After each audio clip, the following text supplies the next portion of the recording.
the entirely merciful, the especially merciful. May peace, mercy, and blessings of Allah the Almighty be upon all of you. I am Umar bin Abid, and you're watching Umar Linguistics. So today our lecture is syllabic consonant R, which could be transcribed like this as well as like this. This video is in English, and the same video you can watch in Urdu or Hindi as well. I have provided the link in the description below as well as in the cards. So in last lecture we talked about syllabic consonant M and ng. In the second last lecture we talk about syllabic consonant n.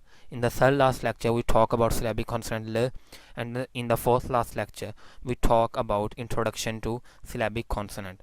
So if you don't know about syllabic consonant, that what they are, why they are called so, how they are made, and how they are pronounced, and when they occur, so you must take this lecture of introduction to syllabic consonant, because I am not going to repeat all this stuff in this lecture, because then it will be too long. So let's start. So first of all, we are going to look at what are rhotic accent.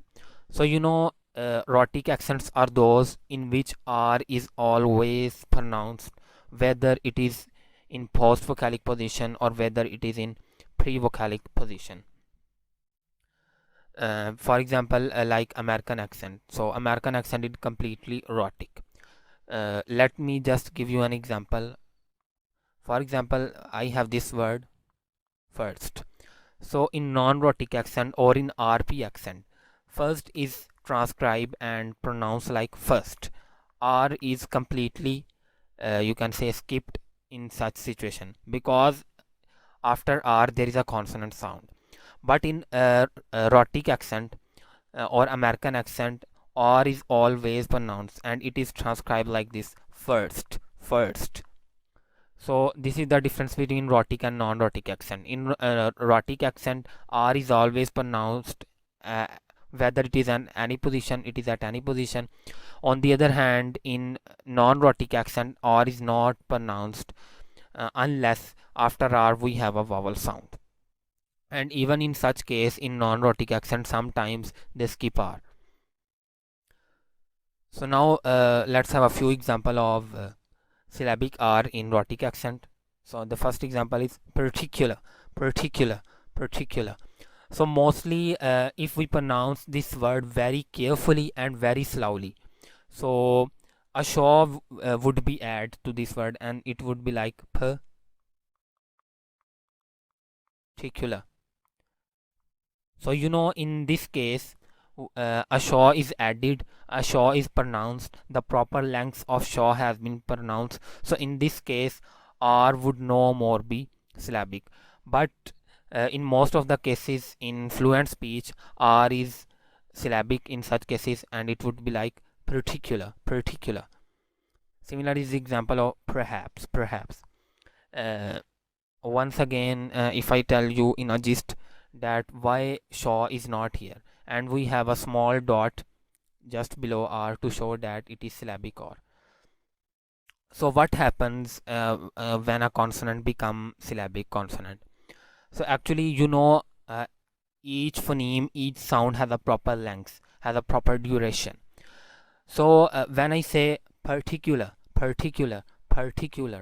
so you could observe that I am clearly giving proper length to show particular. But if I say particular,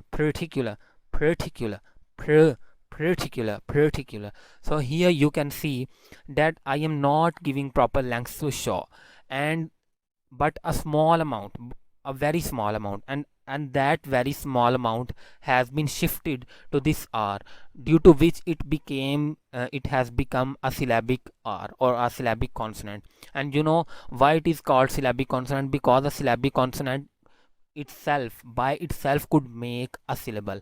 Most of the times a consonant cannot make a syllable on its own, but a syllabic consonant makes a syllable on its own due to this property, because it has now it has a little bit property of vowel, which is in most of the case that is shaw. So therefore it is called syllabic consonant. Now if we look at these words in RP, receive pronunciation, which we are talking about, so in such cases these words are usually pronounced as particular and perhaps. No R, because after R there is a consonant, so they do not pronounce R. So it will be particular, perhaps. Now in non-rhotic accents and RP. So syllabic R, first of all, is very rare in non-rhotic accent. That is, it is sometimes, only a few times, sometimes in some environments it is pronounced. Otherwise, it is disappeared entirely, except before a vowel, as I have told you that if there is a vowel sound just after R, so in such case R would be pronounced in RP. So there are two environments in which the syllabic R can occur in RP. In RP, there are only two environments in which syllabic R could occur, and even in such environments, it is optional. Not, you can say, it is not obligatory, but it is optional even in such environments. So what is the first environment? When R is preceded by a consonant. So there are three things. When R is preceded by a consonant and followed by a vowel in unstressed syllable. A syllabic consonant always produced in unstressed syllable. It never produces, most of the times, you can say 99% of times, it does not produce in a stressed syllable. A syllabic consonant always occur in unstressed syllable. So we are going to look at these three conditions. So this is the first example, and we have these three conditions due to which R is syllabic. Flattery. In flattery, first of all, we are going to look at stress sign. So you can see that stress is in the beginning, and due to syllabic consonant, this word has two syllable, and the second word is forming by this syllabic consonant. So this is the stress syllable and this is the unstressed syllable. Flat tree is the unstressed syllable.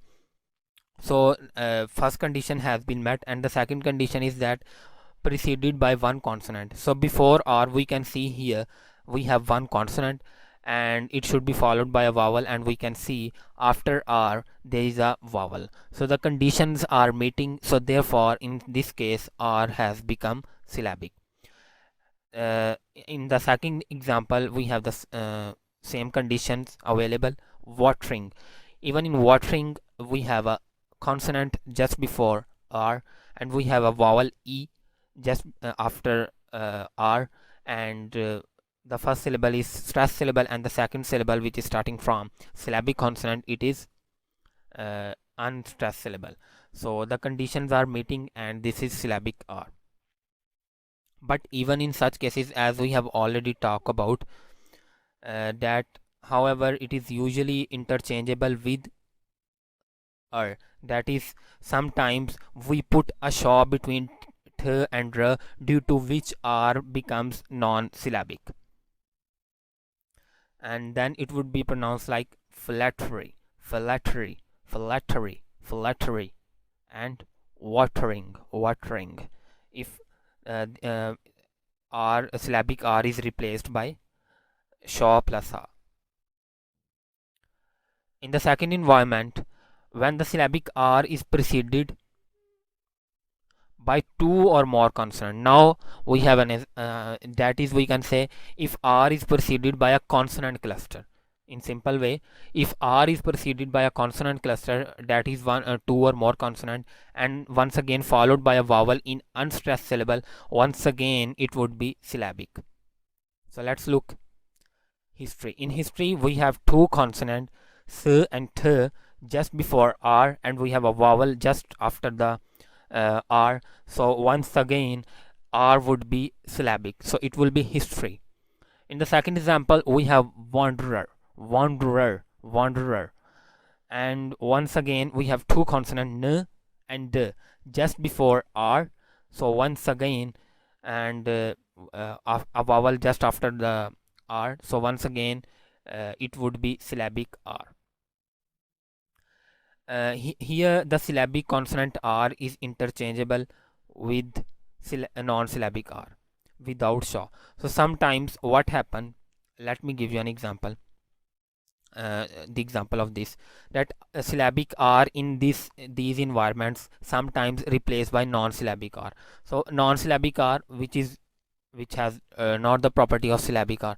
So for example, I have this word history. So if I divide it into syllable like this, history. So now if I have divided this into two syllable and I am pronouncing it like history, history, history. So now you can see that the second syllable is starting from R itself. So now R is no more syllabic.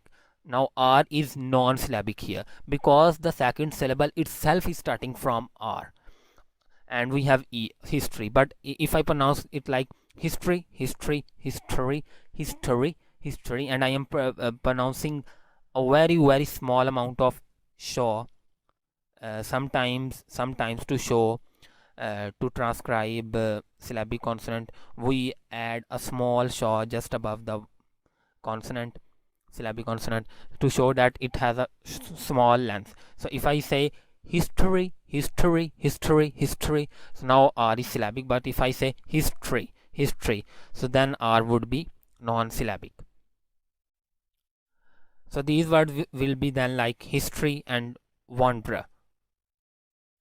And the only difference is that a syllabic consonant has always a greater duration as compared to non-syllabic counterpart. That is, a syllabic consonant always has a greater duration as compared to non-syllabic consonant. So this is the non-syllabic consonant.